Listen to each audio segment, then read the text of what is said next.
मिल्कीपुर उपचुनाव का सियासी दंगल लगातार दिलचस्प होता जा रहा है। मौजूदा हालत को देखते हुए समाजवादी पार्टी यानी कि सपा भाजपा पर भारी पड़ती हुई नजर आ रही है। खासकर सपा प्रमुख अखिलेश यादव के हालिया कदम ने इस चुनावी जंग को और रोचक बना दिया है। अखिलेश ने अपने 40 स्टार प्रचारकों की सूची जारी की है, जो सपा प्रत्याशी अजीत प्रसाद के समर्थन में जोरदार प्रचार करेंगे। इस रणनीति को भाजपा के लिए बड़ी चुनौती माना जा रहा है। सपा की इस सूची में ऐसे कई बड़े नाम शामिल हैं, जिनका अपने अपने क्षेत्रों में प्रभावी प्रदर्शन रहा है। इनमें अखिलेश यादव, डिम्पल यादव, राम गोपाल यादव, मोहम्मद आजम खान, शिवपाल यादव और किरण नंदा जैसे कदावर नेता शामिल हैं।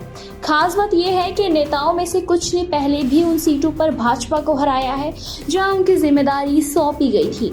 इस रणनीति के पीछे सपा का इरादा स्पष्ट है कि वो भाजपा को हर संभव तरीके से घेरने की कोशिश करेंगे। डिम्पल यादव की भूमिका पर खास तौर पर चर्चा हो रही है। डिम्पल यादव ने करहल उपचुनाव में अपनी मेहनत और रणनीति से सपा को एक बड़ी जीत दिलाई थी।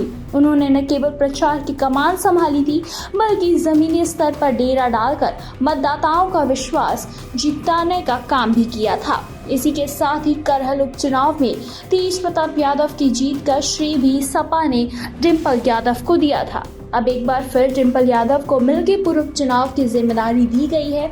सपा समर्थकों का मानना है कि डिम्पल की सादगी और रणनीति भाजपा के सभी दाव पेचों पर भारी पड़ सकती है।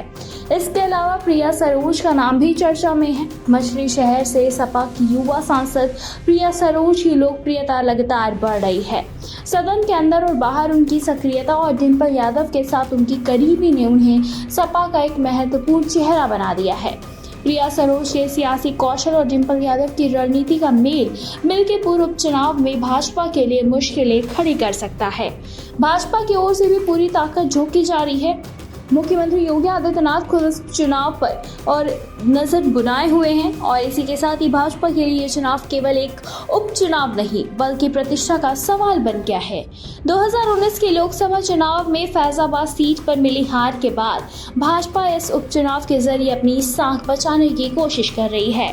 मुख्यमंत्री योगी आदित्यनाथ के मिल्कीपुर में कई दौरे के जरिए अपने उम्मीदवार के लिए समर्थन जुटाने का प्रयास किया है। फिर भी मिल्कीपुर की चुनाव इतिहास भाजपा के लिए चिंताजनक है। सपा ने यहां हमेशा से मजबूत पकड़ बनाए रखी है। पिछले चुनावों में भाजपा ने को न केवल हार का सामना करना पड़ा, बल्कि कई बार उनके उम्मीदवारों की जमानत तक जब्त हो गई। अब सवाल ये है कि क्या भाजपा अपने अतीत के इस सिलसिले को तोड़ पाएगी या फिर सपा वर्चस्व बनाए रखेगी। मौजूदा हालत में सपा का आत्मविश्वास ऊंचा है। अखिलेश यादव की रणनीति, डिम्पल यादव की सक्रियता और सपा के स्टार प्रचारकों का दल इस चुनाव को सपा के पक्ष में मोड़ने की पूरी कोशिश कर रहा है। वहीं भाजपा अपनी पूरी की पूरी ताकत झोंकने के बावजूद सपा की चुनौती से पार पाने के लिए संघर्ष करती दिख रही है। अंततः ये देखना दिलचस्प होगा कि क्या मिल्कीपुर उपचुनाव में साइकिल की रफ्तार कायम रहती है या कमल खिलने में कामयाब होता है। चुनाव के परिणाम तय करेंगे कि सपा का ट्रैक रिकॉर्ड बरकरार रहेगा या भाजपा अपनी साख बचाने में सफल होगी।